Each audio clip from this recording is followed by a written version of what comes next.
Góðan daginn allir. Við ætlum að byrja. Takk allir fyrir að vera hér. Þetta er 3. bæjarfundurinn okkar árið 2026.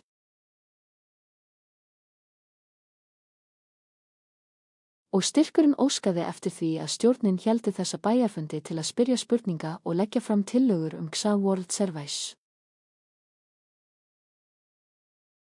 Þessi fundur er tekin upp. Er einhver á móti La Comunidad Hispana Intergroup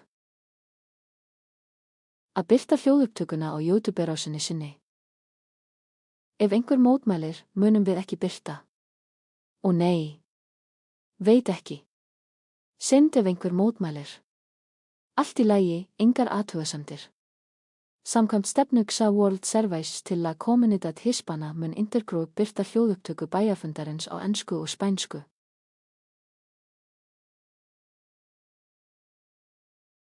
Þó ég sjái engan hér, en allt í lagi. Athugasemdirnar verða birtar á vefsíðunni sem við notum. Heimsins. Takk til Grania sem steig fram því ég hef ekki alveg náð tökum á þessu. Fyrir þá sem tala annað tungumál en tungumál málnotandans verða flestar kynningar og skýrslur í dag á ensku og þáttakendur í La Comunidad Hispana munu nota Wordly til að heyra og lesa það á spænsku.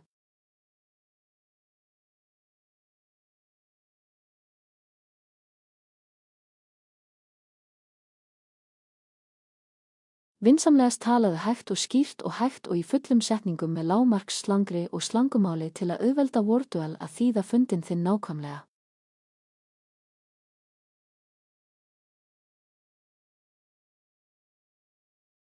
Ég sé engan hér en þá. Frá samfélaginu, en þeir verða það. Ef spurning er til staðar, mun hún koma fram á spænsku. Og við sem talum ekki spænsku munum nota veraldlegt. Og það er frekar, ansi flott. Svo nema þú sért fjöltingdur, þá er nú rétti tíminn til að opna þig og undirbúa þig fyrir að hlusta á og lesa alla ræðumennin okkar í dag. Takk aftur. Grania.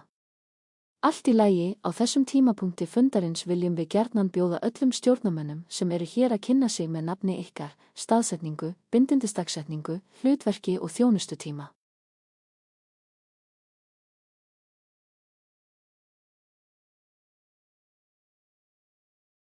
Og ég ætla að byrja á Ami, gjaldkera okkar. Hæ, allir saman. Ég heiti Ami, ég er gjaldkeri World Service. Og ég er ennþá á fyrsta ári núna. Og mitt tímabil og ég man ekki hvað annar ég á að segja. Ég bý í Norður-Kaliforníu. Dagsetning bindindis. Og bindindisdagur minn er 30. Desember 1989. Frábært. Takk fyrir. Ami. Ami er í framkvæmdastjórninni. Og ég ætti að segja að Marvin, sem er forseti okkar, gat ekki mætt. Og Stacey getur heldur ekki verið hér. Hún stýrir yfirleitt þessum fundum. Svo ég keyrði það síðasta ársfjórðung. Og ég vona að þú verðir þolinmóð því ég er enn að finna leiðina. Allt í lagi. Ég mun kynna mig. Ég heiti Barbara frá Boston svæðinu og hef verið bindin síðan 30. Apríl 2005 og ég er tengiliður við tilnefninganefndina.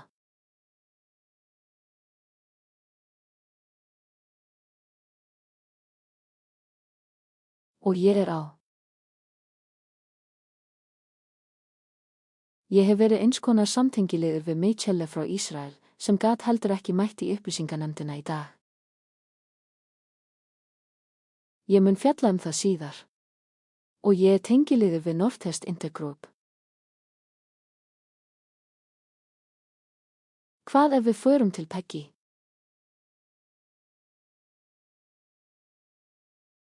Halló allir. Peggy. Áráttótandi og matafíkill. Og ég sit í stjórn World Service og hef setið þar í stuttan tíma, held ég þar sem það er minna en ár.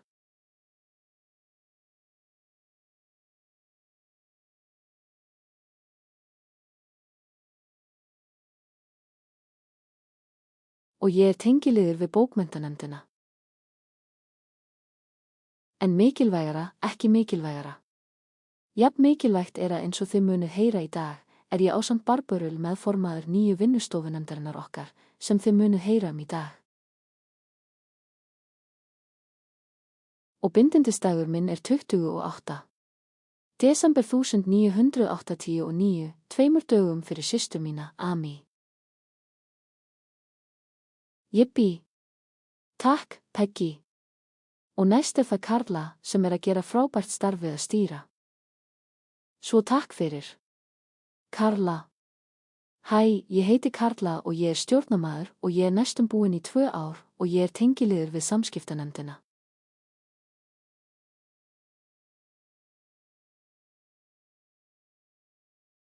Ég bý í Washingtonríki og ég er.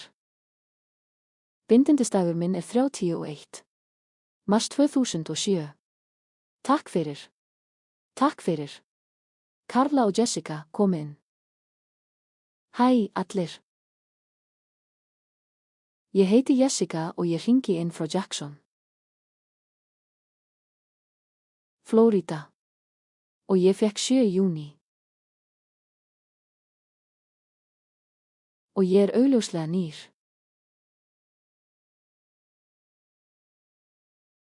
Og ég er á fyrsta ári mínu í þjónustu hjá stjórninni.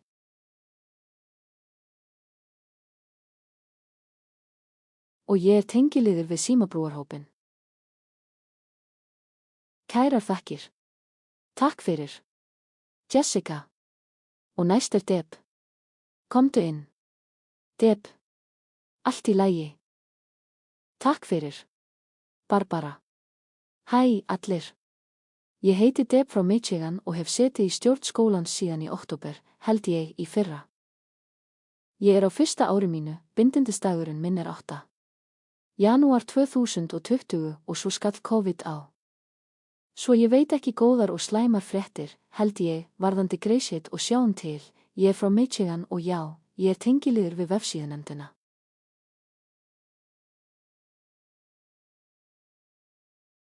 Er það? Það. Allt í lagi.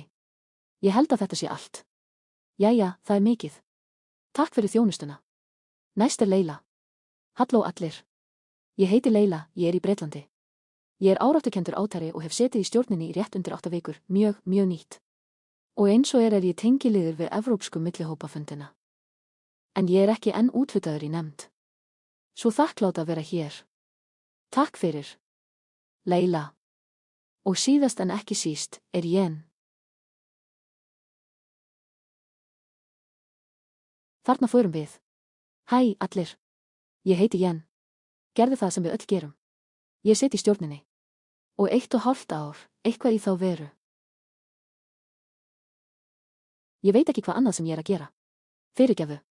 Ó, þar sem ég er frá, er ég í vesturhluta Massachusetts. Í dag eru 8. og 8. ára afmæli mitt. Hvað fleira? Hvað annað er ég að segja? Fyrirgefðu að ég kom seint. Ég var ekki nei, það er allt í lagi án.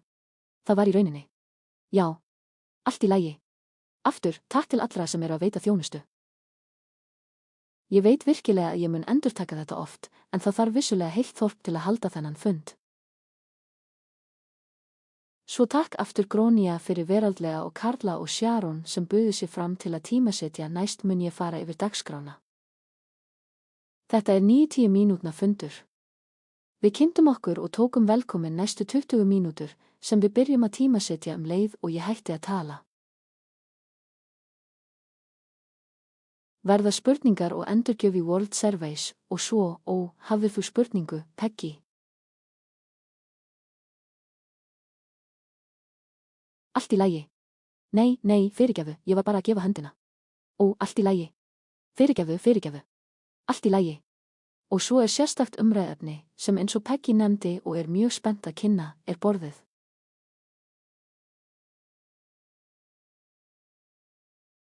Vinnustofufundur sem við ætlum að hefja í haust. Og svo uppfærsla á framvindu sínar okkar og 4 kjarnastarfsemi. Við ætlum ekki að halda neina millihópa kynningar í dag því 1, nokkrir voru ekki alveg tilbúnir. Svo við byrjum aftur á þessu. Amy kemur svo inn til að kynna 7. hefðina og framlög, auk nokkura annara tillagna hvað Greyshit getur gert varðandi framlög og svo tilkynningar og lokalókunina.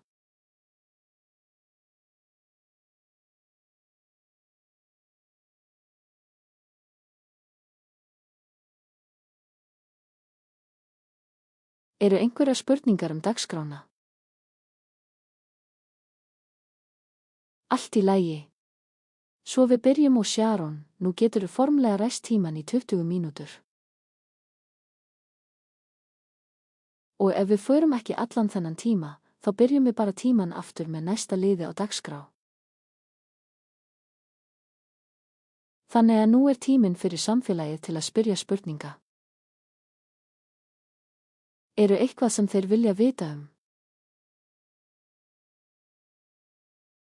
Ef ég get ekki svarað því, þá segi ég annarkvort að við komum aftur til þín og einhver annar í stjórninni gæti svara betur.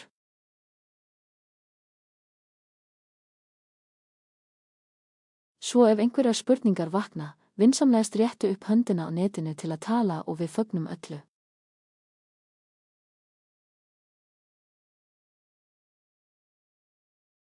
Allt í lagi, það 587 tala, svo ég veit ekki hver þú ert, en komdu inn. Þú þarft bara að afvirkja hljóðlausið. Allt í lagi. Takk kærlega, Barbara. Takk fyrir. Það Katrín í Kanada frá símabrúinni, símabrúastólnum, millihópsformanninum. Hvað átti ég að segja? Þú getur breytt númerinu mínu í nafni mitt ef þú vilt. Allavega. Spurning mín var Tvennt. Ég fékk tækifæri til að lesa yfir stóran hluta af Google Workspace persónuverndarsamningnum og mér langaði bara að vita hvort við höfum lesið það með því að nota Google Drives og allt það, bara vegna þess að það hefur áhrif á alla tengda tölvupósta og slíkt.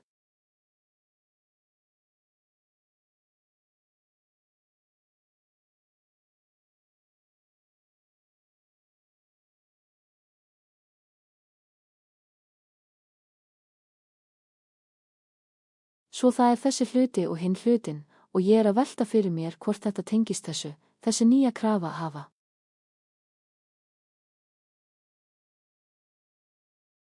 Nafnlausi tölvupósturinn segir að í skráningarhlutanum komi fram að í framtíðinni munum við krefjast þessa. Svo ég að velta fyrir mér hvort við getum samt farið hina leiðina. Þetta í raun ef fólk veit það ekki.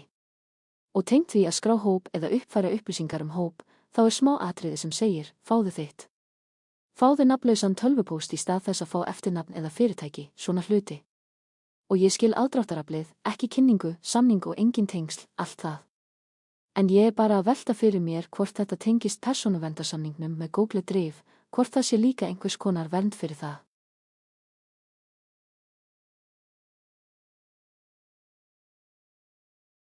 Hún 44 blaðsíður löng, en hún mikilvæg fyrir, held ég, fólk sem tengist vinnumhverfi að vita hvað það þýðir.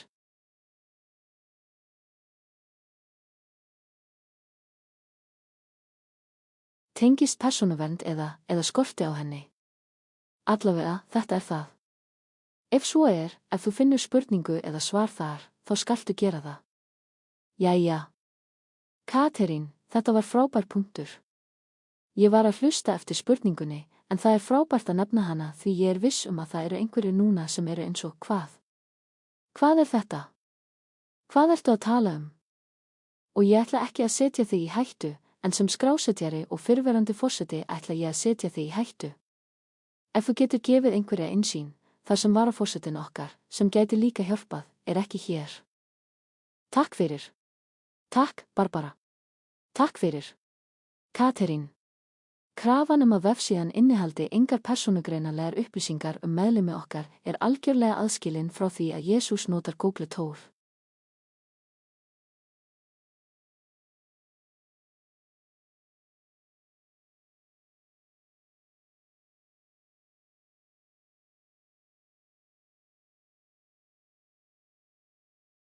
Þetta öryggisráðstöfun, nafnleynd og trúnaðarmál sem vefsíðunefndin samþykkti og stjórnin samþykkti fyrir vefsíðuna þannig að þegar þú skráir hóp og gefur tengiliðaðila til að fara á vefsíðuna, fer netfang þess tengiliðs á vefsíðuna.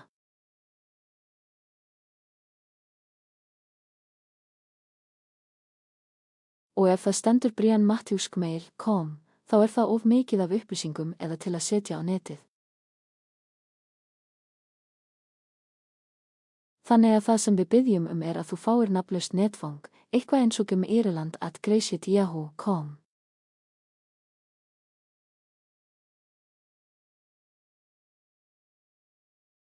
Önnur dæmi þar sem þetta eru of miklar upplýsingar eru þegar fólk notar vinnunetfangið sitt sem tengiliðatölu og það stendur eitthvað eins og Grónia hjá Microsoft eða Grónia hjá, ég veit ekki, span.com.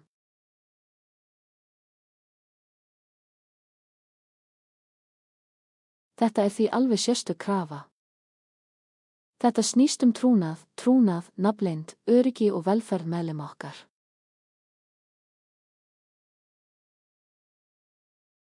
Ég hef persónlega ekki lesið Google Privacy Agreement, en það er mjög góður punktur fyrir stjórnina að skoða, þar sem stofnun höfum við tekið upp notkun Google tóla og erum nafnlaus stofnun. Þannig að þetta gæti verið eitthvað sem við þurfum að skoða. Takk fyrir. Takk fyrir. Og ég vona að það svari spurningu Katrín. Takk fyrir. Takk fyrir. Katrín, fyrir að nefna þetta. Og það verður á glósunum okkar til að setja það aftur í stjórnina. Og takk fyrir. Grónia Dotti, komdu inn. Hæ, Dotti. Fjarverandi og þakklátt. Og þú nefndir vinnustofu stjórnar. Mig langar að vita, ertu að gera myndband til að hjálpa nýjum meðlimum að ganga í stjórnina?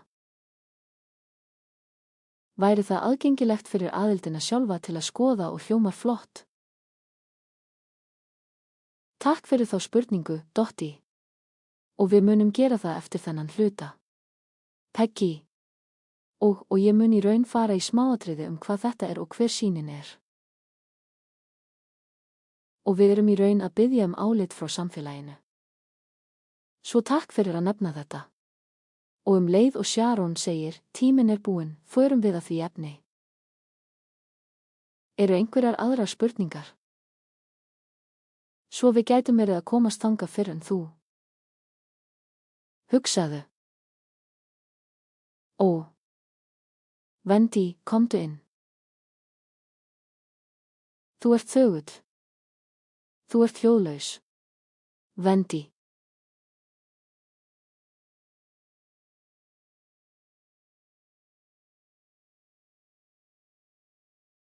Þú ert enn hljóðlaus.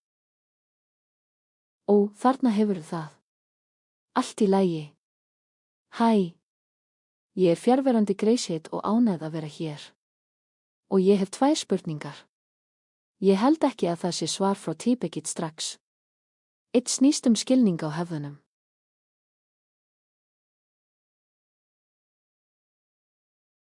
Mig langar að vita hvað þú telur því hefðir eru svo mikilvægar til að skapa ramma fyrir námið okkar.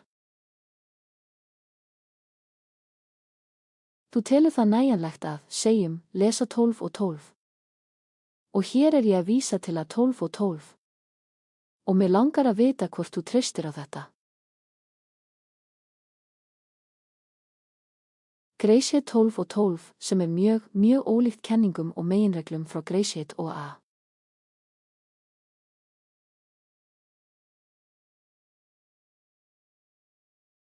Eða skoðarðu bókmyndirnar og segjum sérstaklega það sem Bill hefur skrifað frá því að hefðirnar urðu til þar til hann dó, hann skapaði gríðarlegt magn af.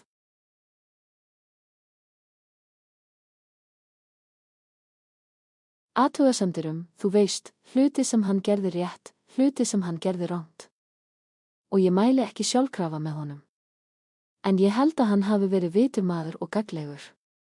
Svo samlíking mín hér er sú að ef þú vilt nota stjórnarskrá Bandaríkjanna sem ramma, þá dugar ekki að lesa stjórnarskrána og muna ákvæði hennar.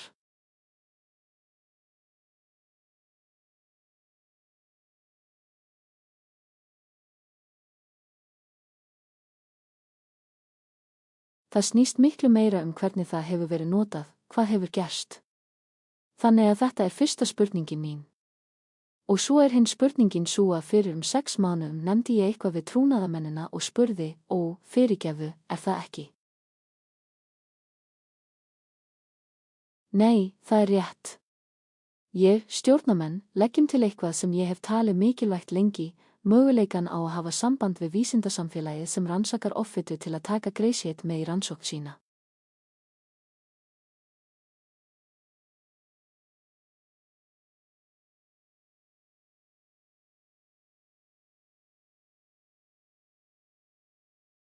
Og hér, ástæðan fyrir því að ég tel að þetta eigi að vera gert svo að það gerði gríðarlegan mun, sérstaklega síðustu 10 árin þegar vísindaransóknir sýndu að A er meðal áhrifaríkustu leiða til að ná edrúmennsku.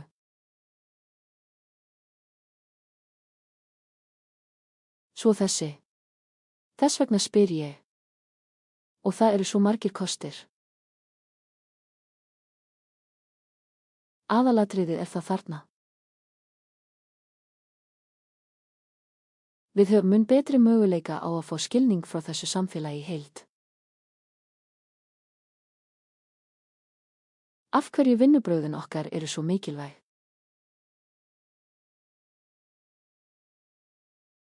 Og von mín er að það þýði að við myndum útrýma miklu af andstöðunni sem er við hugmyndina að vigta og mæla á veitingastöðum.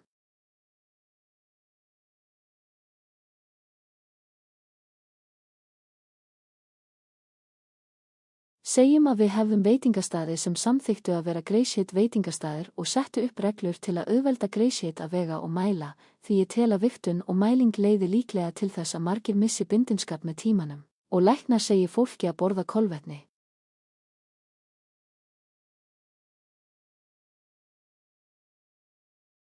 Ég held að ef við hefðum vísindalega skoðun opinberlega sem styður áætlunina okkar, þá myndi það hjálpa meðlimum okkar miklu meira.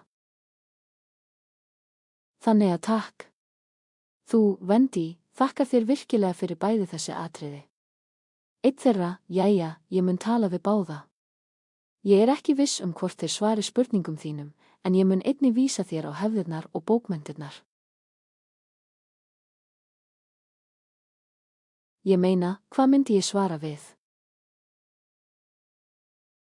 Og ég gæti kallað Sharon inn sem formann bókmenntanefndarinnar hér, en, þú veist, ein af hefðum okkar er að hver hópur er sjálfstæður. Þannig að það eru hópar sem stunda aðeins hefðirnar. Og við erum jafnvel með nefndir sem tengjast. Og það er fyndið að þú sért að nefna þetta því í stjórninni hefur verið rætt að nefndirnar sem tengja fundi 4 sinnum á ári. Leiðrétti mig ef ég hef rangt fyrir mér, Karla og stjórnin taka þátt í því. Hver og einn okkar kafaði djúpt í hugmyndina og hefðina. Og þar tökum við hefðirnar inn og tölum hvernig þær virka í lífi okkar. Og hvað varðar bókmenntirnar? Ég eftir, og ég veit að Sharon, sem formaður bókmenntanefndarinnar, leggur sig fram að koma með bókmenntir sem eru sértækar fyrir Greyshit.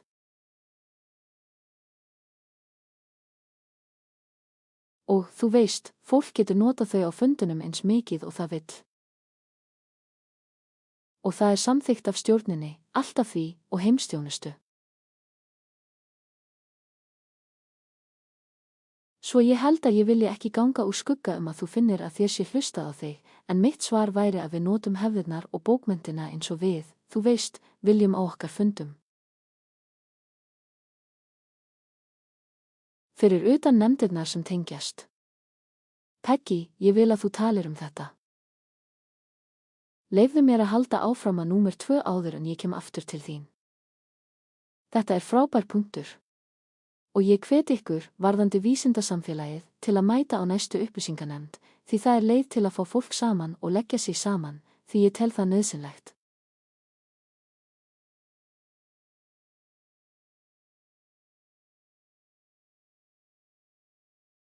Og mér finnst það frábært, persónlega finnst mér þetta frábært. Og þetta er líka lykilatriði fyrir upplýsinganefndina til að koma orðinu á framfæri. Þannig að þakka þér kærlega fyrir þetta. Og nú ætla ég að snúa aftur að Peggy, sem gæti talað bókmenntir og hefðir. Já, bara mjög stuttlega vegna þess. Þetta er svo mikilvæg spurning. Jæja, báðir eru það. En bara að tala við þann fyrsta 4 sinnum á ári, við höfum eitthvað eins og bæjarfund, þar sem einungis er áherslan á hefðirnar og hugtökin og fólk úr stjórninni og aðrir undirbúa djúpa umræðu hvern og einn.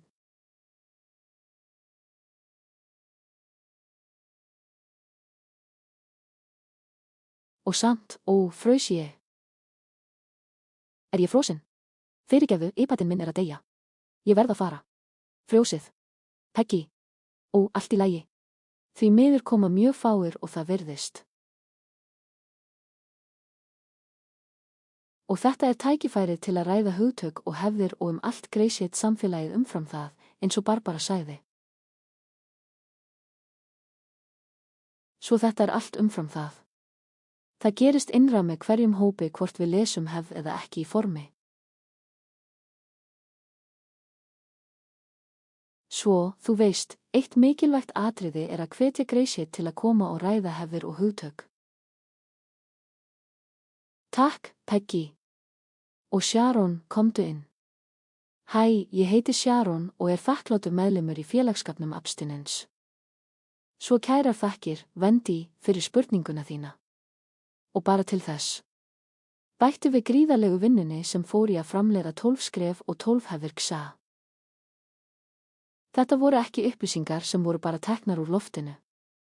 Svo var gert djúp rannsókn á verkum Bill og hvernig að hefðirnar voru mótaðar, með mikilli athygli. Athugaðu ferlið sem þeir fóru í gegnum sem styrkur sem er mun reyndari en við. Og svo í öðrum 12 þrepa styrkjum. Ég veit að nefndin á þeim tíma gerði mikla rannsóknir til að komast að túlkun XA á þessum sömu hefðum. Og eins og hefur verið deilt, þá er tækifæri fyrir meðlimi okkar að sækja hefðarvinnustofu í gegnum nefndir sem tengjast 4 sinnum á ári til að skoða efnið og eiga umræðu hvernig það er túlkað innan eigin hópa, í lífi þínu og í samböndum. Þetta er frábær auðlind. Og bara til að segja að mikil rannsókn fór í útgáfu núverandi útgáfu og ef einhverjar skoðanir eða frekari rannsóknir eru gerðar af meðlimum sem vilja bæta gildi við núverandi fyrstu útgáfu, þá vitum við að við erum tiltæk. Ef styrkurinn vill aðra útgáfu. Og fyrir þær hefðir, eins og þær eru skrifaðar núna, til að bæta við og þróa, þá erum við opin fyrir að taka á móti þessum tillögum og vinna fyrir ykkur. Og svo í öðru lagi, ef ég má fljótt deila skjánum mínum, Wendy, þá höfum við gríðarlegt magn af auðlindum fyrir fagfólk sem þú getur tekið af bókmenntarhlutanum okkar. Leyfðu mér að deila skjánum mínum fljótt og sýna þér hvar á vefsíðunni okkar þú getur fundið þessar upplýsingar. Ég vona að þú sjáir skjáinn minn. Það er bara að hlaðast núna. Svo á vefsíðu okkar, greyshit.org, ef þú smellir á úrræði, sérðu að það er heill kafli með faglegum upplýsingum fyrir fagfólk. Þetta er frábær inngangur að öllum beiðnum að vera sett á dagskrá og ráðstefnu vísindaransóknir á offitu að nálgast þetta. Og eins og Barbara sagði, vinsamlegast komið með í kökunefndina. Við viljum gjarnan heyra hugmyndir þínar. Við viljum gjarnan heyra hvenær þessar vísindaráðstefnur eru haldnar svo við getum verið talin á dagskrá. Þannig að ég þakka hjálpina. Skoðaðu úrræðin okkar. Eru einhverjar aðrar spurningar? Ekki hika við að setja þau í spjallið. Takk fyrir. Og bara fyrir hópin eigum við 2 mínútur og 28 sekundur eftir í þessum hluta. Takk kærlega, Sharon. Og aftur, takk Wendy, fyrir svona ígrundu spurningu. Jæja, spurningar sem voru frábærar. Eru einhverjar aðrar spurningar? Katrín.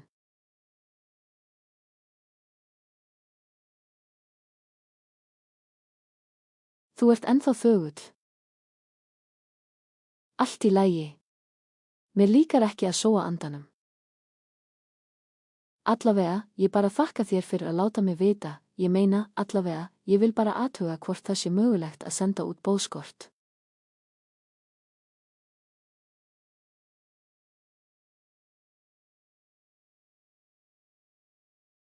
Að minnstakosti til formanna milli hópa, en kannski grunar mig að þeir fari líklega til ESRs, en enn fleiri meðlimir fyrir þá nefndir sem tengjast. Ég veit að ESR og stólar eru svokallaðir skuldbundnir til að vera þar, en ég velti fyrir mér hvort boð sem yrðu send út víðara væri árangursríkt til að fá meiri þátttöku, því mér finnst það mjög gott að fólk mæti ekki. Ég held að þetta tengist því að fólk veit ekki af þessu. Svo var hinn spurningin, er einhver staður sem þú gæti bent á fyrir okkur á vefsíðu World Surveys sem hefur nýjustu útgáfuna? Við erum með frábæran meðlim í okkar ISR núna, en þetta er mjög nýtt hlutverk. Þannig að ég að velta fyrir mér hvort það sé einhver staðar á vefsíðunni sem þú getur merkt á. Sérstaklega sem meðlimir geta leita til varðandi komandi ályktanir eða eitthvað sem þeir geta rannsakað sjálfir til undirbúnings fyrir World Surveys Conference. Allt í lagi, þetta er frábær spurning. Það sem ég get sagt er að það ætti að vera.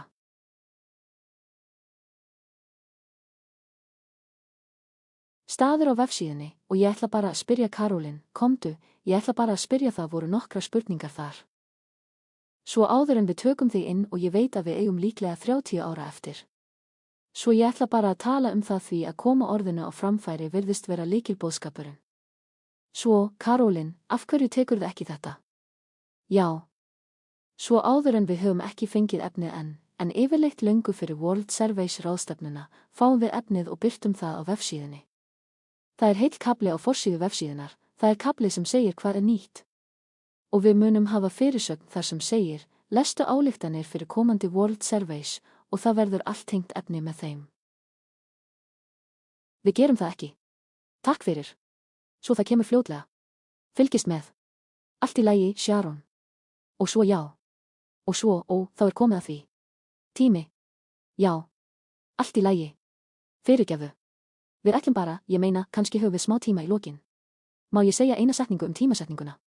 Já. Þannig að tillögurnar eru ekki afhendar ráðstefnunefndinni fyrr en 60 dögum fyrir ráðstefnuna. Og svo eru þær birtar 30 dögum fyrir ráðstefnuna. Þannig að þú myndir ekki búast við að sjá tillögurnar fyrr en 30 dögum fyrir ráðstefnuna. Takk fyrir. Takk fyrir. Frá okkar. Fyrrverandi forseti framúrskarandi. Takk fyrir. Allt í lagi. Svo takk, Sharon, fyrir tímasetninguna.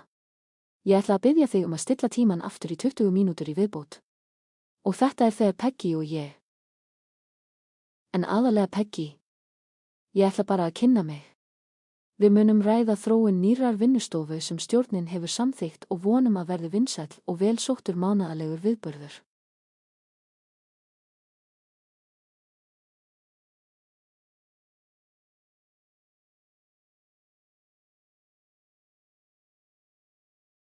Og Dottie, vonandi svarar þetta spurningunni þinni, en upphafið, sköpunin, svo að segja, var til vegna heimskönnunar Great World Surveys sem var gerð fyrir nokkrum árum.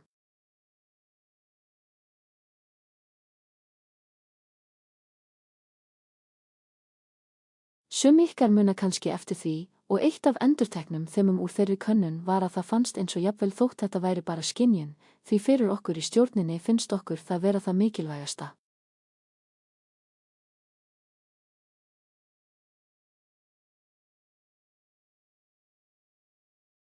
En það var tilfinningum að það væri misræmi milli borðsins og Great, vélfræðinar við að vigta og mæla, og allt sem snýst að vera bindindis, að það sem stjórnin, það sem við öll gerum er mikilvægt og nauðsynlegt til að halda þessu gangandi á skilvirkan hátt.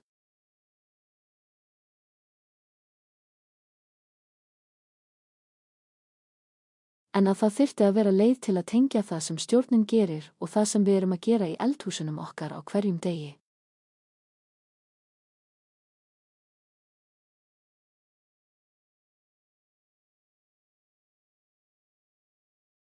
Og þannig ákvað stjórnin og samþykti að við myndum bara reyna að halda mánaðarlega fundi þar sem við myndum ræða málefni úr samfélaginu, þar sem fólk hafði spurningar hvað gerist þegar ég á sjúkrahúsi, eða hvað með, þú veist. Margir okkar eru að eldast, eins og hvað eigum við að gera?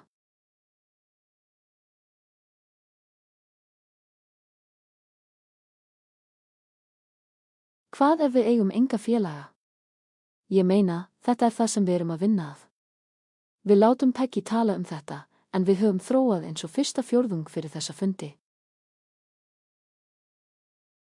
En í raun vildum við nefna þetta því ekkert af þessu er svona sem þú gerir þetta. Þetta er bara að spyrja nokkra meðlimi í prógraminu sem formennirnir hafa skipað til að halda fund, þar sem þeir ræða reynslu sína, styrk og von. Og hver eru grunnatriðin við að gera þetta í þessum aðstæðum? Þannig var þetta til. Og nú ætla ég líka að afhenda þetta til Peggy því ég hef í raun talað allt of mikið. Og takk, Peggy, fyrir að tala líffærafræði þessa. Takk, Barbara. Og já, ég er svo ánægður að við höfum 28 manns hér svo við getum fengið ykkar álit.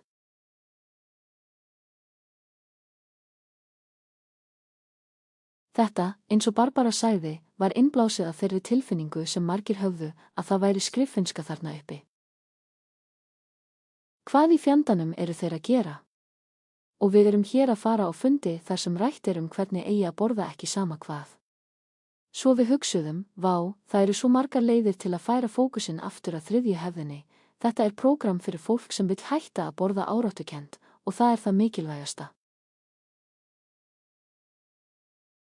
Það er mikilvægara en allar mismunandi nefndir sem við höfum, að við munum ekki hafa neina xa nema fólk geti haldið sig bindindis og það er kjarni málsins, hvernig á að styðja við bindindi allra. Þetta. Í öðru lagi vil ég stuttlega nefna hinar 2 innblásturstundir fyrir þessa vinnustofuhugmynd sem Barbara og ég komu með. Eitt var spænska samfélagið og ég held að ég hafi séð Dalíu. Þarna er hún. Hæ, Dalía. Spænska samfélagið, blessaðu sálir þeirra. Að minnstakosti fyrir 3 eða 4 eða 5 árum, ég man það ekki. Þau skipulögðu 2 frábærar vinnustofur á Zoom sem voru opnar öllum. 50 manns mættu á hverja þeirra, giska ég á, og þeir voru efni sem allir vilja vita.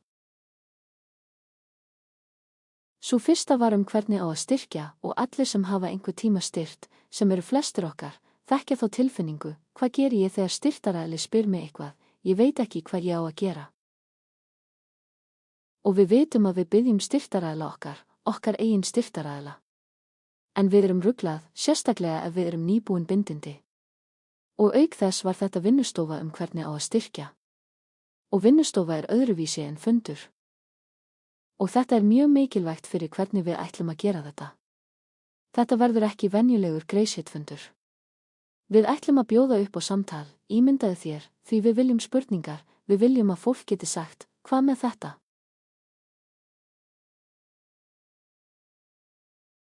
Og einhver annar sagði, jæja, ég átti þessa reynslu. Þannig að þetta verður tilraunakennt því við höfum aldrei gert þetta á Grace-fundi. En það verður í raun að reyna að kafa ofan í smáatriðin út frá 2 leiðtogum sem tala eigin reynslu. Ég vil bara stuttlega segja hitt. Og að auki, hitt vinnustofan sem spænska samfélagið hélt var af hverju segjum við mantruna sem var frábær. Því spænska samfélagið var nýtt á þeim tíma og þeim fannst það frekar skrítið, þetta mantra. Þetta var eitt af bestu vinnustofunum. Önnur innblásturinn er bókin Living Abstinent, sem auðvitað byggði á Living Sober, sem er frábær bók smáatriðin. Já, þarna er það. Takk, Sharon. Og hrós til Sharon og bókmenntanemndar hennar og þeirra sem unnu að því að lifa, bindindi, eittu að minnstakosti 5 árum. Og það er frábært. Kafli fyrir kafla hvernig á að gera það. Munurinn er sá að þetta er bók sem við viljum hafa gagnvirka. Núverandi umræður svo einhver geti 1 mínútu í að segja, ég er skráður í aðgerð, þú veist, eftir 2 vikur og ég er dauðhræddur. Hvað á ég að gera viðs? Mikið af þessu snýst hvort það er fótaðgerð eða þarmaskurðagerð. Ég meina, við verðum að komast að kjarna málsins, fótum. Þú getur borðað þarmaskurðagerð, þú mátt ekki borða. Þannig að við þurfum að ræða hvað það þýðir að fara inn á sjúkrahús sem Grace eða og geta ekki borðað í marga daga. Í mínu tilviki, þegar þetta var í 2,5 viku, mátti ég ekki borða á sjúkrahúsinu. Svo það sem við ætlum að gera er að nefna fyrsta fjórðunginn, sem þýðir fyrstu 4 vinnustofurnar sem hefjast í september. Við ætlum að kalla það heilsu, sjúkdóm og öldrun. En til upplýsingar, öldrun mun fela í sér vandamál í lífslokum því hvort sem okkur líkar það eða ekki, þá höfum við margir af okkur greiðsett verið til lengi og það er að fara að líða. En jafnvel þótt þú sért ungur einstaklingur, þá eru til fólk í lífi þínu sem glímir við lífslok. Svo fyrstu 4 vinnustofurnar, og þetta er mjög almennt, munu fjalla hvernig á að takast á við veikindi almennt, hvernig á að takast á við öldrun, og öldrun felur í sér, þú veist, að geta ekki borða það stærsta, feitasta og besta í hverri einustu máltíð, því svo mikið af kambryggihefðinni okkar er að borða það stærsta, það besta og feitasta. Hvað gerist þegar við getum það ekki melta það meira? Hvernig ætlum við að takast á við þær í öldrunarferlinu? Við ætlum að ræða annað mál, sérstaklega innlagnir á sjúkrahús. Og eins og ég sagði, það skiptir máli hvers vegna þú ert á sjúkrahúsi. Og svo loksins, endir lífsins. Annar fjórðungurinn mun lauslega snúast sambandsmál sem ná yfir alls konar mál, allt frá, þú veist, veikum maka sem er alvarlega veikur, þar sem þú ert umönnunaraðilinn.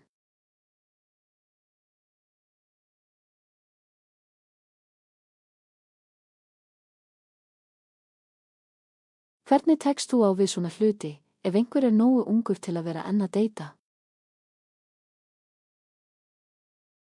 Svona hlutir, hvernig á að takast á við, þú veist, tengdaforeldra er mjög gagnvirk. Þannig að þetta eru bara hershöfðingjar. Ef þér líkar bókin að lifa bindindi, þá vonum við að þér líki vinnustofurnar okkar. Og svo Barbara, ef það er í lagi, af hverju opnum við þá ekki fyrir spurningum? Já. Ein fljótleg athugasemd. Ég vil bara segja að þú hafi sagt þetta, en ég vil ganga úr skugga að það sé ekki fyrirmæli frá stjórninni hvernig eigi að gera neitt af þessu. Það er líklega, þú veist, stundum gæti verið stjórnarmaður, fyrir tilviljun, sem hefur sérþekkingu eða reynslu, ekki sérfræðiþekkingu. Það er rangt orð á því sviði. En það verður ekki aðallega leitt af stjórninni. Þetta verða bara fólk í samfélaginu, sem þeirra vita ekki einu sinni hvað heimsþjónusta er, heldur gefur reynslu sína, styrk og von. Þannig að ég vildi bara ganga úr skugga að það væri ljóst því, þú veist, öfugt er að við viljum ekki koma inn sem stjórn og segja, þetta er það sem þið gerið. Og svo ég vona að allir fari með það. Og Barbara, bara til að svara spurningu Dotti, þá eru þessar vörur opnar öllum. Það er. Og eins og ég sagði, vonum við að margir fái það. Og við höfum ekki rætt hvort það verði tekið upp að það yrði flókið mál vegna nafnleyndar. Svo. En ég held að þú hafi spurt hvort það yrði birt. Kannski gerði ég það, kannski ímyndaði ég mér að þú spurði það, en það er mjög góð spurning sem við höfum ekki staðið frammi fyrir enn. Svo við skulum ræða það. Og þau verða á, bara til upplýsingar, þau verða á sunnudagseftirmiðdögum. Við höfum ekki valið tíma, heldur vegna þess að við þurfum að koma því fyrir á milli bæjarfunda, hugmynda, hefða og alls þess sem gerist á sunnudögum. En við finnum leið. Takk, Peggy. Þannig að þetta er tækifæri fyrir báðar spurningarnar. Og við fögnum öllu sem þið viljið sjá. Það þýðir ekki endilega að þetta muni gerast, en við vonum, þú veist, að við séum að opna gólfið. Allt í lagi, Dahlia, komdu inn. Jæja, kærar þakkir fyrir að setja þessa hugmynd vinnustofur á borð við Comunidad Hispana. Það eru margar spurningar. Og við viljum virkilega læra þína reynslu. Ég veit að það er ekki bara ein leið til að gera greiðsitt. Það eru margar leiðir sem þú hefur margra ára reynslu. Svo ég vil virkilega þakka þér. Og spurning mín verður nefnd. Og þetta verður líka vinnustofa fyrir almenning. Rétt. Þannig að nefndin líka opin fyrir hversu mörg ár af reynslu hún hefur.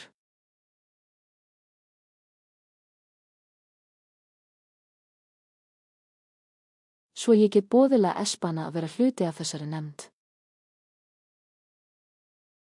Ó, ég skil, þú veist, þetta er enn á byrjunarstigi. Svo við höfum ekki myndað svona 1-2 ár, neitt slíkt. Reyndar þetta frábær spurning. Og við höfum ekki einu sinni snert á því. Svo, Peggy, hafið þú eitthvað sem þú vildir bæta við? Akkúrat núna þetta 2 manna nefnd. Allt í lagi. Barbara og ég og við til að vera hreinskilin, á fyrstu dögunum, held ég að við munum líklega halda áfram að undirbúa hlutina í byrjun, því það þegar að nálgast september.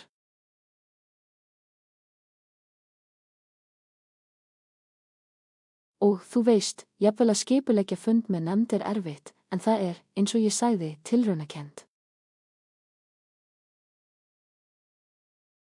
Og þannig getum við þegar við förum áfram, ef fólk segir, hei, ég vil vera í nefndinni, þá verður nefndin í raun frekar lítil.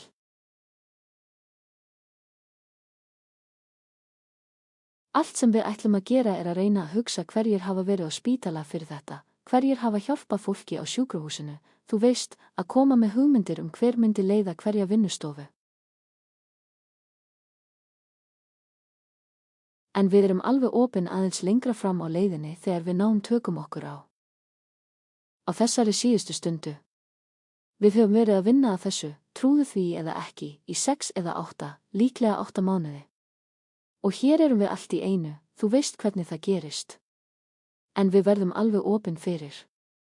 Og við vonum að þú spyrjir einhver tíman, Dahlia, því þú ert í stjórninni.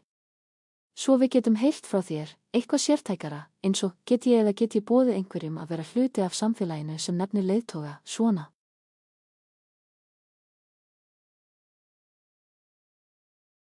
Já.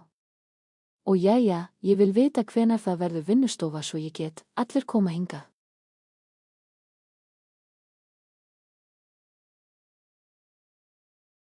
Ó já, við.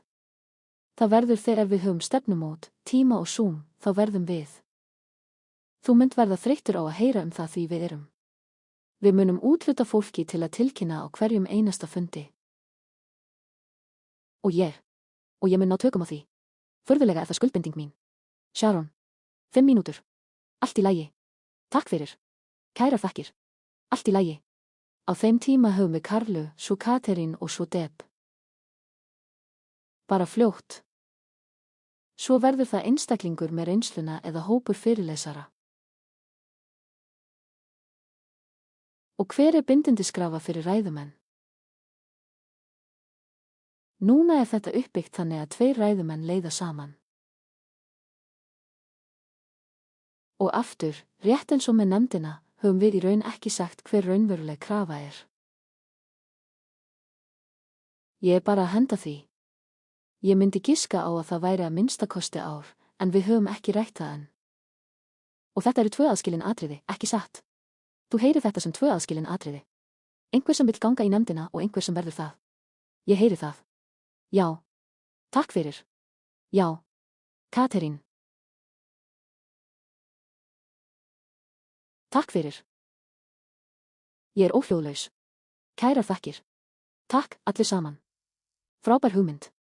Ég hugsaði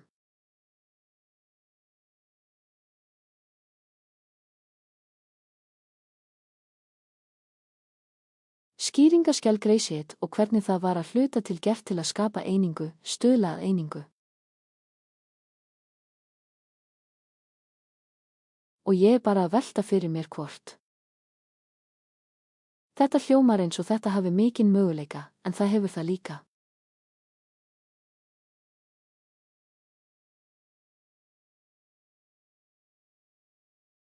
Einhver vafasöm hlið tengd sérstöðu hluta sem ég veit að ég hef því miður séð á fundi, einhver gefur sinn skjarf og einhver annar eða 2 hrópa, nei, það ekki bindindi.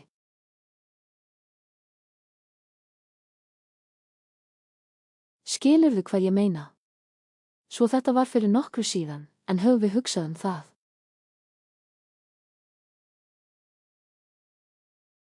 Þú veist, þetta er bara viðkvæmt jafnvægi. Ég held að eining sé á móti hið gagnstæða. Takk fyrir. Jæja, Barbara bað mig að svara þessu.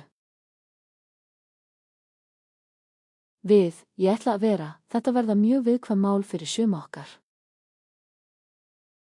Flest okkar eru ekki, þú veist, ekki vön að tala innvið okkar. Meltingavandamál eru, þú veist, sum okkar hafa gengið í gegnum lífs- og dauðasjúkdóma og þurft að gera breytingar á mat og söfröf. Undir eftirliti styrktaraðila okkar, þetta verður fylgst náið með.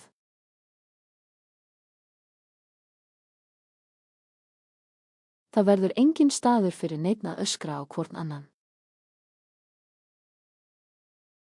Hugmyndin að gera það opið fyrir samskiptum er nú þegar ansi grundvallarbreyting fyrir Grace Fund, ekki satt. Þannig að það verða einhverjar grundvallarreglur sem allir verða að samþykkja óbeint. Og þessar grundvallarreglur verða útskýrðar. Já. 2 mínútur. Takk Sharon. Og takk fyrir. Takk, Katrín, fyrir viðvörunina, svo að segja að eitthvað slíkt gæti gerst. Varðandi skýringarnar, þá er það annað mál. Staða skýringana sem skjals, það er, eins og staðan er núna, vitum við ekki, þú veist, nema mikil eftirspurn sé til staðar, þá myndum við íhuga það.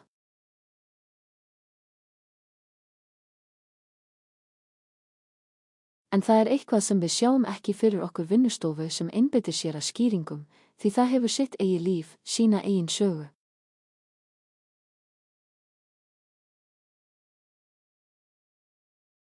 Já. Og einhver sendi mér skilaboð sem mér finnst mjög góð spurning. Ég veit ekki af hverju ég hugsaði ekki að nefna það fyrr. Eitt af vandamálunum. Það gæti verið íhugað fyrir vinnustofu sem er að þyngjast á Grace bindindis. Þú veist, þú ert algjörlega staðráðin, þú gerir allt rétt og þú ert og getur það ekki, þú annaðhvort þyngist eftir eða getur ekki mist eins mikið og þú vilt.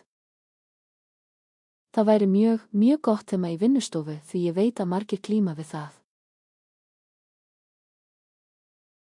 Ég fer áður en Deb og Jessica koma inn, því ég veit að tíminn okkar er næstum búinn. Ég ætla að spyrja hvort einhver hafi athugasemdir þar sem við erum að missa af nokkrum kynningum í dag og það mun gefa okkur nokkra mínútur af þeim tíma.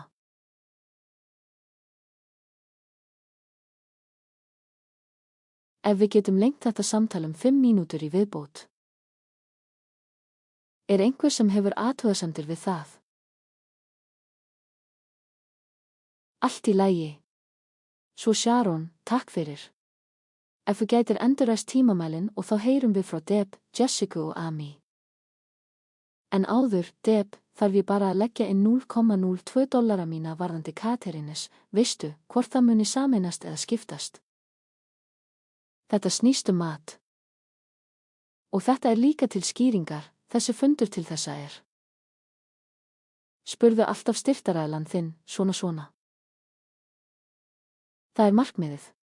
Það er reglan. Eina reglan sem við öll lifum eftir er að spyrja styrktaraðilann þinn. Svo. Allt í lagi, Deb, komdu inn. Allt í lagi. Takk kærlega, Barbara. Bara til að útskýra. Það hljómar eins og þetta verði örugglega Zoom-fundur frekar en sími, sem ég er auðvitað hrifin af síma, en ég get gert Zoom. Svo bara til að skýra, ef þú gæti svara því. Og svo hitt, hefurðu byrjað að vinna að formi sem gæti útskýrt hvernig málsmeðferðin mun þróast. Og þetta með að virða athugasemdir annara, þú veist, svona hluti. Já. Farðu á undan. Peggy. Já, algjörlega. Þegar við gerðum það þurftum við að fá þetta samþykkt af stjórninni. Og það tók ansi margar tilraunir. Þannig að við urðum að leggja fram fyrir stjórnina, eða að minnstakosti héldum við að það væri góð hugmynd að senda það til stjórnarinnar. Mjög nákvæmt. Við viljum ekki halda okkur við það sem við erum. Nákvæmlega í þeirri uppbyggingu en það. Ég get bara sagt þér að það er eitthvað. Ég að leita að mínu fyrir mína tillögu hér. Hvar vorum við? Já. Við ætlum í raun að láta hvorn og einn af 2 leiðtogum taka þáttöku. Þetta alls ekki matarsaga. Það þarf að einbeita sér að reynslu, styrk og von. Með efni vinnustofunar. Svo við ætlum að taka því sem sjálfsögðum hlut að allir hafa borðað allt sitt líf og geta ekki hægt bla, bla, bla. Við ætlum svo að opna fundinn fyrir líklega 2 mínútna tímaskiptingu. Það verður sett fram sem spurningar. Og þetta verður alls ekki spurninga og svarspurning til leiðtogana. Það verða spurningar sem verða settar út í himinin á fundinum og svo munum við hafa umferð þar sem við getum svarað. Fólk getur svarað þessum spurningum. Og fyrst geta allir spurt spurninga sinna því annars förum við niður kanínuhólu með einni spurningu, þú veist, og allir vilja tjá sig það eina atriði. Svo þetta Og undir lokin munu leiðtogarnir líklega koma aftur inn með sjálfa sig og taka á spurningunum sínum. Og svo opnum við fyrir aðra umferð. Það verður klukkutími og hálfur, svo það verður lengra tímabil. Og við munum skrifa út og já, þetta Zoom-fundur. Fyrirgefðu, Deb, en þú mátt vera í náttfötum svo lengi sem þau eru virðuleg. Svo. Allt í lagi. Við ætlum að komast inn. Jessica. Amy og Sharon, held ég.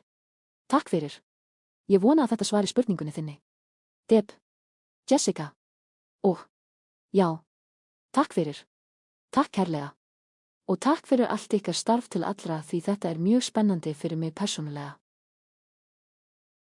Og líka, held ég, fyrir símabrúina. Þannig að spurning mín snerist formið, en innan ritarastöðunar, ef upptökur eða glósur eru teknar, gæti símabrúin fengið samantekt á spurningunum og eða, eftir því hvort það sé tekið upp eða ekki.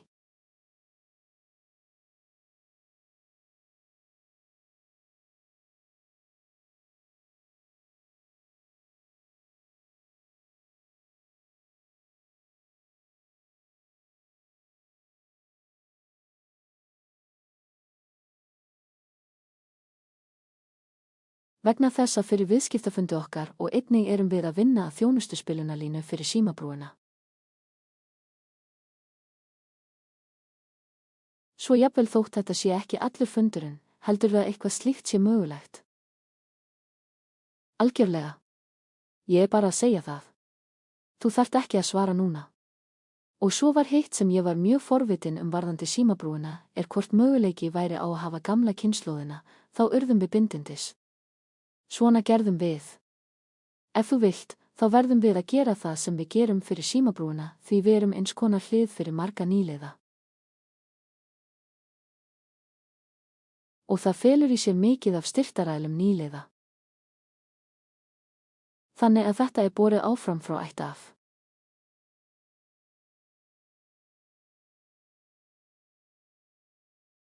Haltu þessu áfram. Þannig að þú þarft ekki að svara neinum þeirra núna. Vildi bara koma þessu á framfæri. Allt í lagi. Takk fyrir. Jessica. Ég ætla bara að hafa þetta á hreinu því ég myndi elska að fá Sharon inn. Og þá getum við séð hvað tímasetningin eftir. Komdu inn, Sharon. Það var bara að. Segjum að 5 mínútur sé það ekki.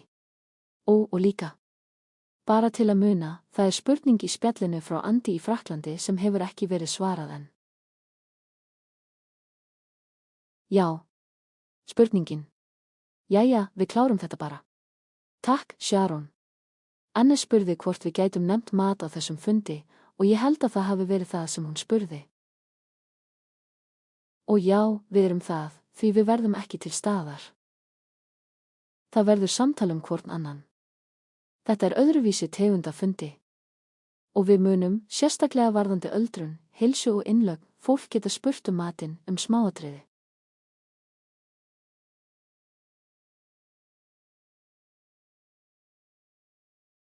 Allt í lagi.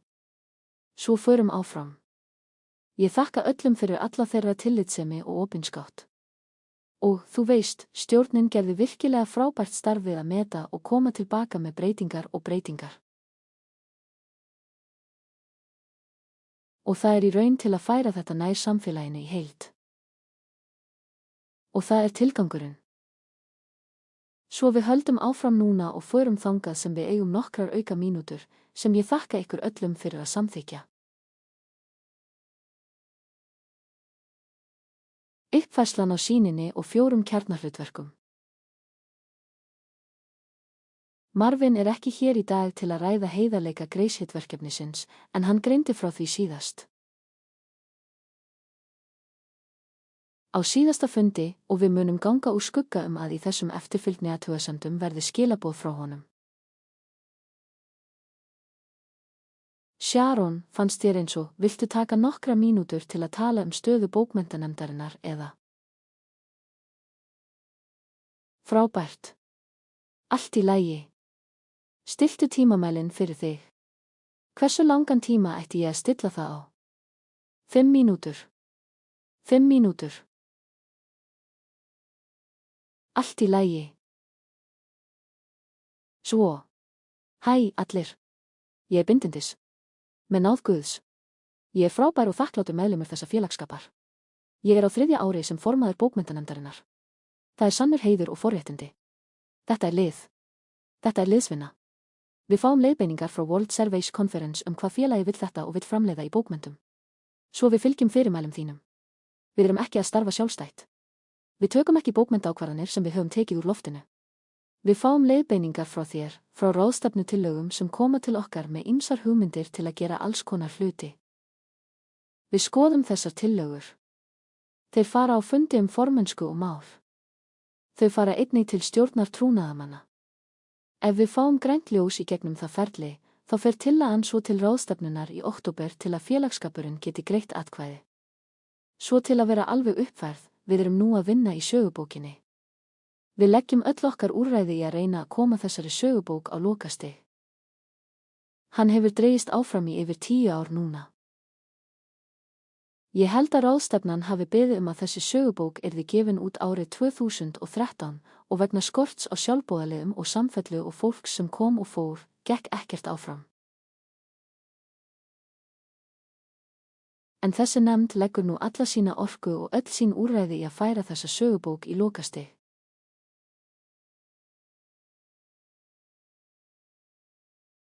Við erum nú að afrita yfir 50 hljóðskrár af viðtölum sem tekin voru við meðlimi sem hafa tekið þátt í þessu. Stofnun Grace Hit sem nafnlaust og þeim sem þessar hljóðskrár eru afritaðar svo stafræna skráin geti síðan verið túlkuð í samkomulag kafla. Fylgstu með hér. Við erum líka að þýða mikið. Mikið af bókmenntum sem ráðstefnan hefur samþykkt nú tekið upp af meðlimum í Ísrael, Pólandi, Þýskalandi, Spáni og víðsvegar Rómönsku Ameríku. Og bókmenntir okkar eru nú að verða þýddar á þessi tungumál. Þetta gríðarlegt verkefni. Og ísraelska samfélagið okkar hefur nýlega sett saman tillögu að gefa út sögubækur fyrir meðlimi Hebrew Grace Hit sem þarf að þýða á ensku svo við getum öll skoða hana áður en hún kemur á ráðstefnu. Þannig að Ísraelar eru að taka þátt í ferlinu okkar sem hefur samþykkt bókmenntir á ráðstefnunni og þeir hafa kosið meðlim sem mun sitja í World Surveys Literature Committee og vera tengiliður okkar milli hebreskumælandi samfélagsins allan heim og okkar. Og við erum líka stöðugt að kalla eftir sögum og efni frá meðlimum. Sagan þín, yfir 90 dagar af bindindi, sagan þín þjappuð niður í 500 orð. Vefsíðan okkar þarf efni. Nýtt efni þarf stöðugt að uppfæra. Ástæðan fyrir því sú að leitarvélabestunin okkar hámarkist, sem þýðir að því meira nýtt efni sem við birtum á vefsíðunni okkar, því herra eru leitarniðurstöðurnar. Grace Hit kemur þegar fólk leitar að lausn við áráttót. Svo ef einhver vill senda inn sína sögu, hvernig hún var, hvað gerðist og hvernig hún núna, getur þú þjappað henni saman í 500 orð. Sendu okkur bara tölvupóst á literaturgracehit.org.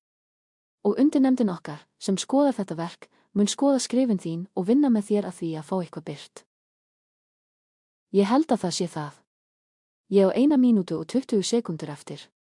Eru einhverjar spurningar? Pillis.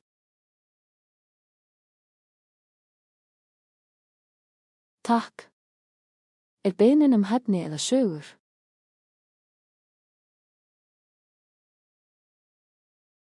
Sögur. Einstaklingssögur á vefsíðunni.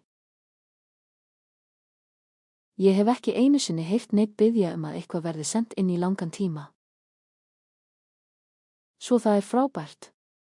Er þetta eitthvað sem ég gæti tilkynnt á fundum eða er það ekki viðeigandi? Það er algjörlega viðeigandi. Takk Pillis.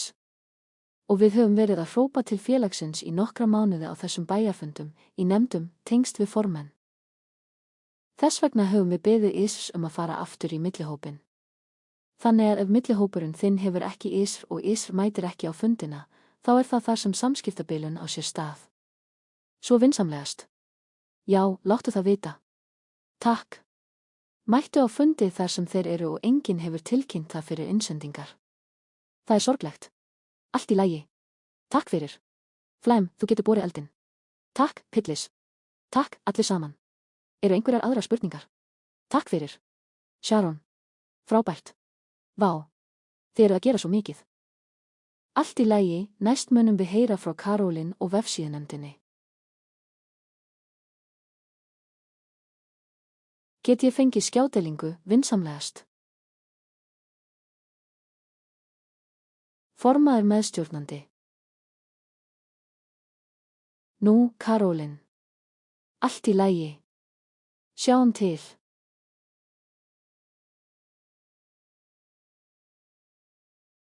Allt í lagi. Sérðu skjáinn minn? Þú sér það. Allt í lagi, svo.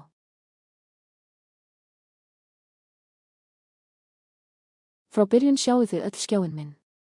Við erum í lagi. Allt í lagi. Nýjasta viðbótin sem við höfum bætt við vefsíðuna okkar eru sjálfvirkar þýðingar á ýmis tungumál. Við völdum tungumál sem komu til okkar frá meðlimum sem sögðu að við þyrftum þessi tungumál.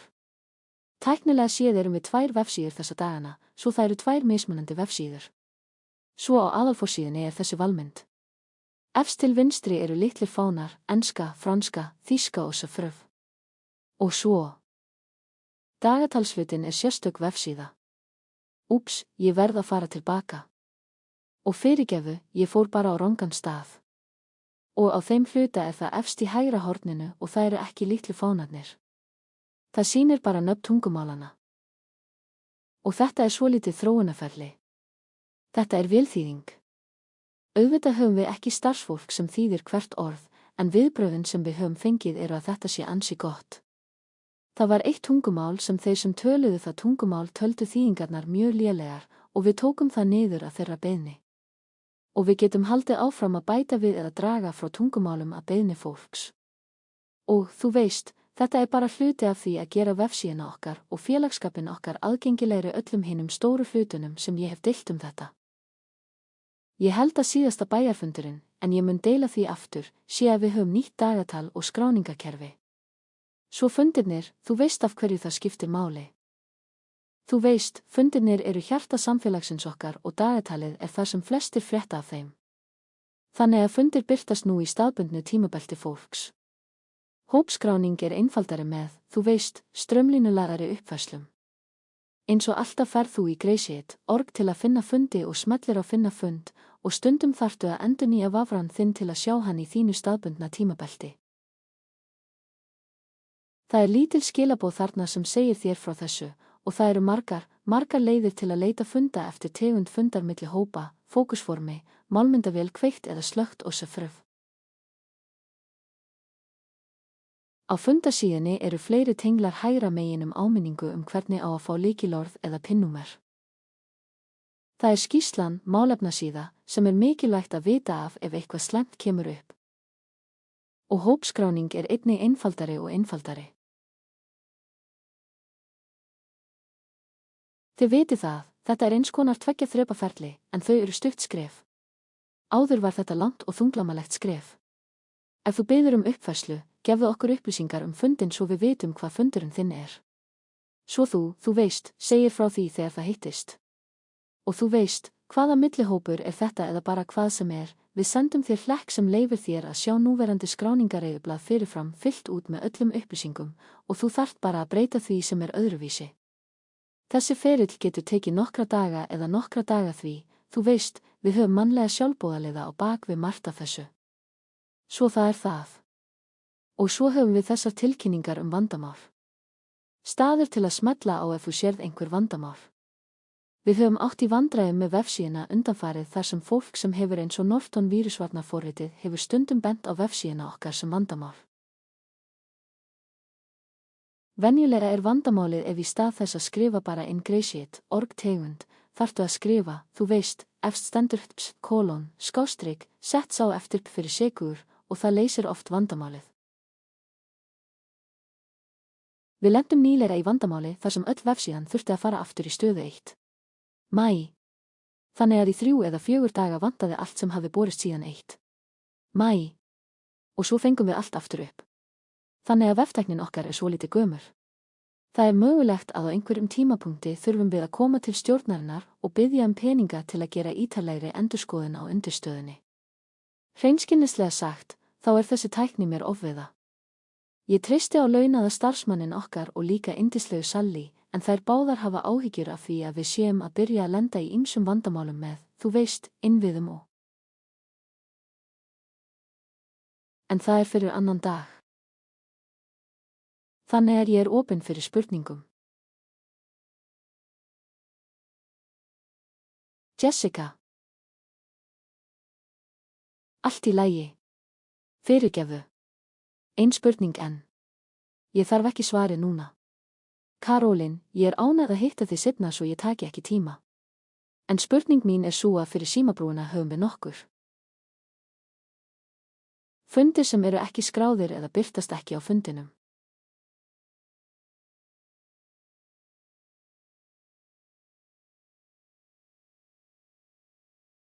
Og við hvern ætti ég að tala til að fá þá uppfærða ef það væru fundirnir okkar svona? Þannig að það væri frábært. Eða skráð. Já. Hún er í raun að leita að staðgengil fyrir sjálfa sig, en gott tækifæri til að hringja í ömmu. Kassan. Allt í lagi. Allt í lagi. Frábært. Kærar þakkir. Takk, Jessica. Komdu inn. Katrín. Slökktu bara á hljóðinu.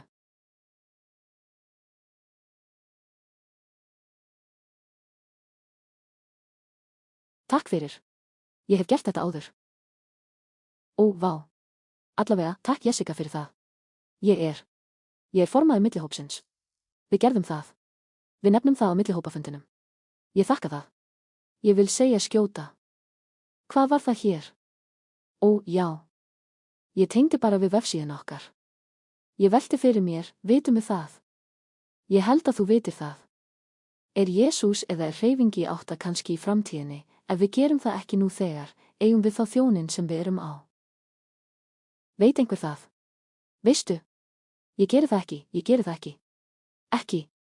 Hugsaðu. Að eiga netþjón er gríðarlega mikilvægt. Við eigum ekki netþjón. Svo það væri þannig. Það eru 2000. Nei. Allt í lagi. Bara eitthvað fyrir framtíðina. Minni og minni eru ekki eins dýrmæt, en bara fyrir sjálfstæði og allt það. Segðu það bara. Takk fyrir. Allt í lagi, bíddu, leyfðu mér að spyrja Katrín, ertu tæknimaður? Því við myndum ef þú veist þessi mál, þá myndum við elska að fá þína skoðun. Við erum alltaf örvæntingafull að leita að fólki sem raunverulega hefur tæknilega þekkingu til að hjálpa okkur. Svo. Er það eitthvað sem þú veist persónulega um? Ég hef gert það. Ég hef nóg til að vita hverjar veikleikarnir eru. Sumir veikleikar eru.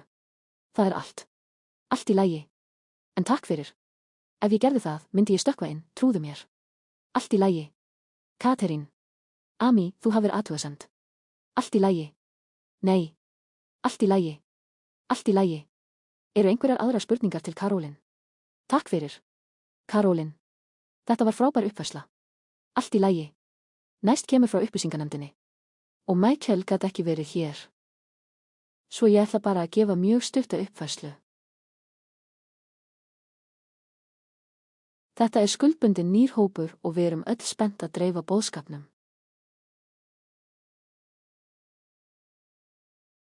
Fyrsta verkefnið var að endurskoða vefsíðuna. Og þökk sé Karólin höfum við nú sett inn uppfærðan hóftilgang. Þess vegna hvet ég alla, ef þið eru bara að fletta í gegnum þetta, skoðu þetta. Síðasta var frá 2019 og við höfum einnig uppfært markmiðin frá 2020 sem voru þar í aðeins nútímalegri.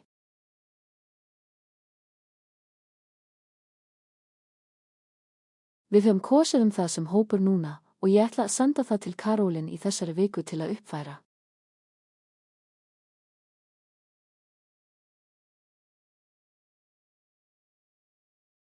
Og eins og hún getur, en í raun ætla ég bara að gera punktalista mjög stuttlega fyrir markmiðin því ég held að það mikilvægasta sé að búa til uppfærðari og viðeigandi upplýsinganefndarsíðu á vefsíðunni.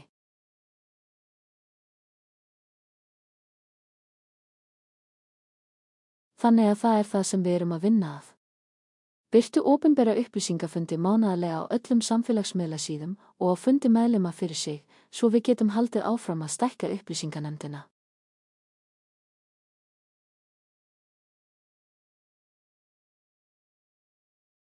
Við erum 7 manns í Kjarna sem er frábært, en við elskum líka ið. Þú veist, því fleiri sem koma, því fleiri eru betri hugmyndir. Eins og bara að heyra frá Vendi vísindasamfélagið.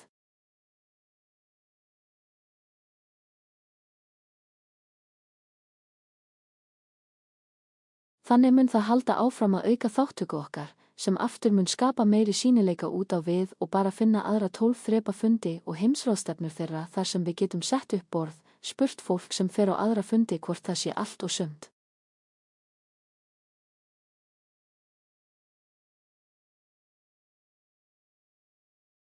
Eða, allt í lagi, býtu aðeins, Sharon, þú ert. Fyrirgefðu það. Þetta var lok síðustu 5 mínútna. Allt í lagi, ég mun ekki. Þriðju 5 mínútna hluti, ég var ekki viss. Og nei, fyrirgefðu. Og ég var ekki skýr. Það er allt í lagi. Ég ætla bara að detta. Ég hef 5 mínútur, en ég ætla ekki að taka þær. Og ég byrjaði nú þegar, svo. Og vinna með Patrísíu sem er samfélagsmiðlastjóri okkar því það er nauðsynlegt. Við erum enn að leita að stór, ef einhver þekkir einhver. En á meðan stendur Michael sig frábærlega í að stýra fundunum og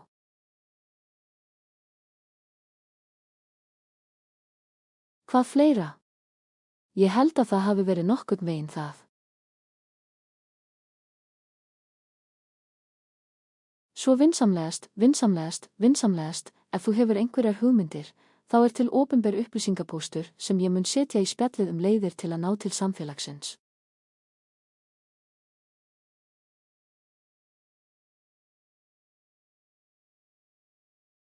Og ef þú sér tækifæri sem þú vilt taka þátt í, og já, þá er það það.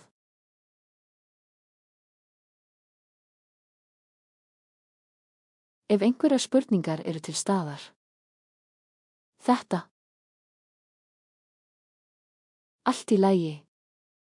Svo nú er klukkan 12:18 og á þessum tímapunkti held ég að við förum nú til Amy þar sem hún mun bara skila skýrslu ástand fjármálaráðuneytisins og nokkra aðra hluti.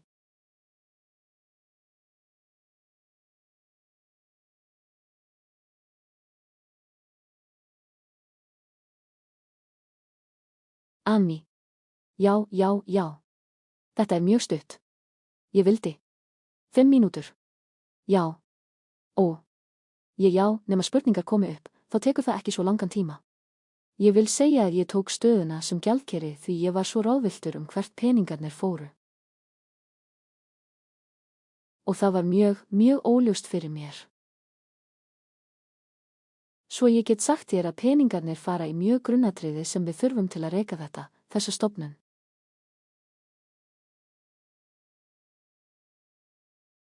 Grunnatriði eins og, þú veist, bókmenntir og ljós og, þú veist, allt það.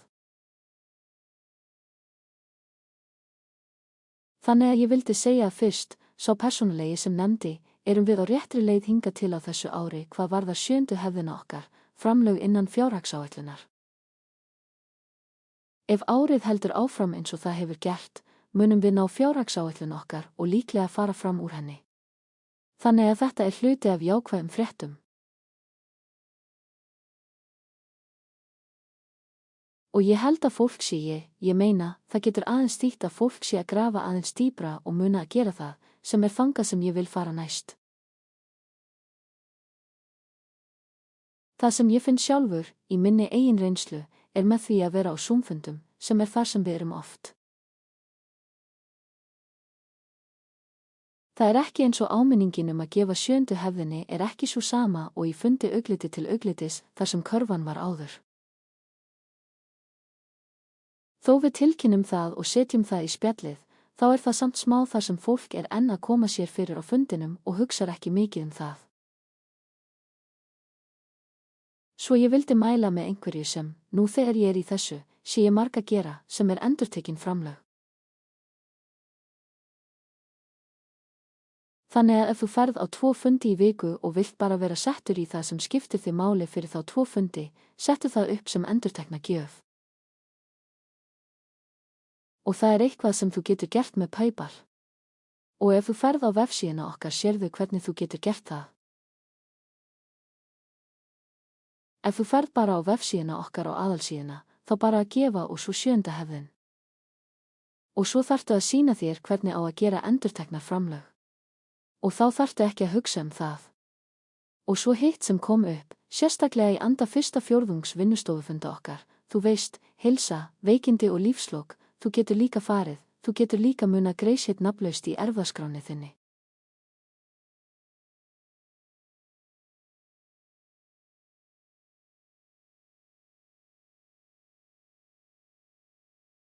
Og það ekki eitthvað sem við viljum hugsa eða ræða, en þetta mjög auðveld leið til að gera eitthvað sem þú þarft aftur ekki að hugsa en verður mjög merkingarbært.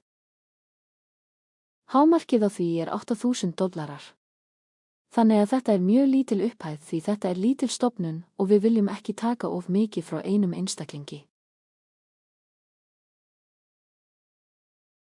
Þannig að á einhvern hátt, ef þú þekkir það ekki, þá ertu bara sá sem sér erfðaskipulag eða erfðaskrá, eða jafnvel ef þú gerir það sjálfur, þá geturðu gert það. Þú getur gert ráð fyrir því. Og öll þessi atriði sem ég nefndi geta verið, þú getur spurt mig spurninga ef þú óviss, þau á vefsíðunni. Það svo margir staðir þar sem stendur, spurðu gjaldkeran, spurðu gjaldkeran, spurðu gjaldkeran. Þannig að þessi tölvupóstar koma til mín og ég mun gera mitt besta eða fá svarið og við vinnum úr öllum spurningum þínum. Takk kærlega, Amy. Peggy. Mér langaði bara að bæta við að það 2 leiðir til að skilja eftir í erfðaskráni eða erfðaskipulaginu, það sem fínir aðilar kalla það. Það XA eða XA sem hámark 8.000, en það sérstök möguleiki á að fara yfir í símabrúina. Ef það hefur verið aðalatriðið þitt og því miður hefur það hámark á núverandi stigi upp á $1.500. En það eitthvað, þú veist, það eitthvað. Svo þú getur gert bæði. Ég hef gert bæði. Til dæmis, í erfðaskráni minni hef ég upphæðina fyrir XA og svo símabrúina. Og ég held að það sé vegna þess að símabrúin sérstök eining. Þess vegna. Takk fyrir. Takk fyrir það, Peggy. Dotti. Og svo Kati. Dotti hér frá skjalasafnsnefndinni. Og svo framvegis á sömu hugmynd. Við erum ekki að leita að neinum fjárframlögum, en ef þú átt áhugavert skjalasafn, vinsamlegast hugsaðu að lifa með því að skilja það eftir til skjalasafnsins. Til dæmis, ef þú átt veikt sem 30 ára gömul, myndum við elska að eiga hana. Þú veist, svona hluti. Gamlar bólir sem þú notar aldrei, svona hluti. Hluti með sögu og tengdu sögu við það. Og kærar þakkir. Ó, Dotti. Það frábært. Frábært. Ég elska þá hugmynd. Allt í lagi, Katrín, komdu. Inn. Kærar þakkir. Takk, takk, takk, Amy og. Spurning mín var dó. Ó, já. Svo tengt fjármálaráðuneytinu. Þetta bara almenn spurning. Ég veit að við höfum oft skynsamlega varasjóð sem aðalstarfsmaður, þú veist, sem frekar á prinsippi, en svo ég bara að velta fyrir mér, ég veit að ég nefndi þjón. Þetta er bara dæmi, en ef eitthvað stærra væri til. Því þegar við komum inn ákveðna upphæð gæti komið upp þessi hugmynd eða tilfinning að þú þurfir að eyða ákveðinni upphæð til að tryggja að þú sért ekki með of mikið fé.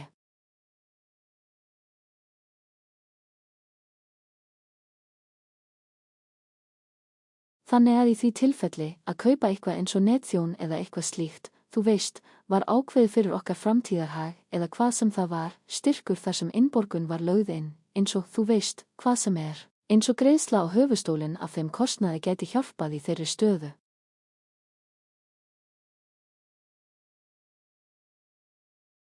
En ég er bara að velta fyrir mér, hvernig er venjan núna ef það er eins konar umfram, því þú veist, þetta er svona. Þú vilt ekki magn fram yfir gæði, veistu, á einhvern hátt, ekki satt. Þannig að vegna þess að við eigum það, verðum við að finna fyrir þrýstingi til að eyða því eitthvað. Ég veit ekki hvort þú skilur hvað ég er að meina, Amy, en ef þú vilt, þá ger ég það. Hvað dróstu út úr því? Jæja, þetta er grundvallarregla góðgerðarsamtaka. Þú safnar peningum. Peningar koma inn til að gera hvað? Að efla hlutverk samtakana. Það er ekki þannig að við erum ekki í hagnaðarskyni. Við erum ekki að leita að því að kaupa neitt, þú veist, fasteignir eða safna föstum eignum eða slíku. Og við erum augljóslega mjög sýndar, dreifð og höfum enga skrifstofu. Þannig að spurning þín er í raun augnablikið, því við erum, þetta er umræðefni sem hefur komið upp aftur og aftur, því hvað erum við, hvað er okkar skynsemi? Ég veit ekki ég veit núna áætlun að eyða peningunum okkar, sem er í raun það sem við þurfum líka að hugsa jafn mikið og að safna þeim. Svo við erum í mynstri. Við erum bara. Það er eitthvað sem ég ætla að skoða. Ég tók nýlega við stöðu minni sem gjaldkeri og vil skoða það til að ganga úr skugga að við getum gert það. Hvað erum við að gera? Hvað er viðeigandi fyrir stjórnina að vera að gera? Getur það stutt mismunandi millihópa? Getur það gert þetta eða hitt?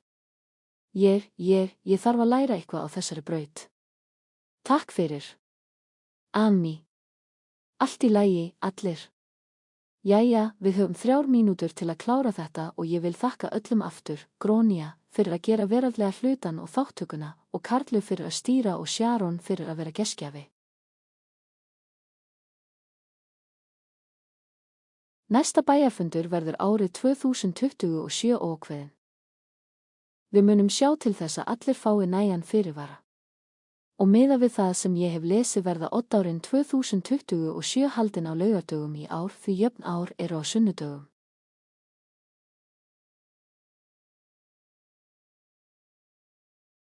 Og Stacey sem hristi höfuðið í samþykki.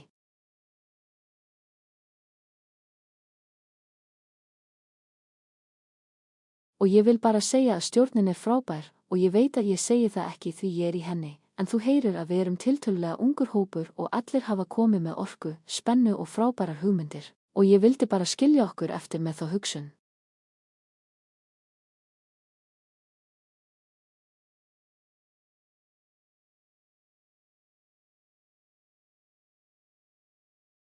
Og varðandi vinnustofuna, varðandi persónuverndarmálið vegna skorts á öðru netfangi, þar til við höfum sett það upp, verður það sérstaklega tileinkað vinnustofunefndinni.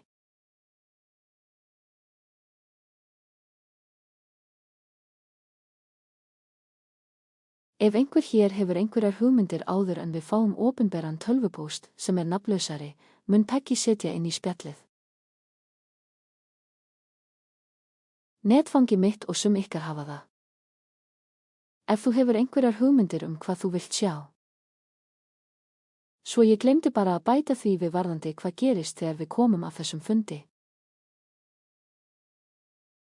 Svo með það, takk fyrir ykkar Pillis, hafið þú spurningu á síðustu 30 ára aldri okkar? Þetta er ekki spurning, en má ég bara segja eina setningu? Auðvitað. Allt í lagi. Ég get þakka nefndinni nóg og sérstaklega þakka þér og Peggy, því þessar vinnustofur sem þið ætlið að halda.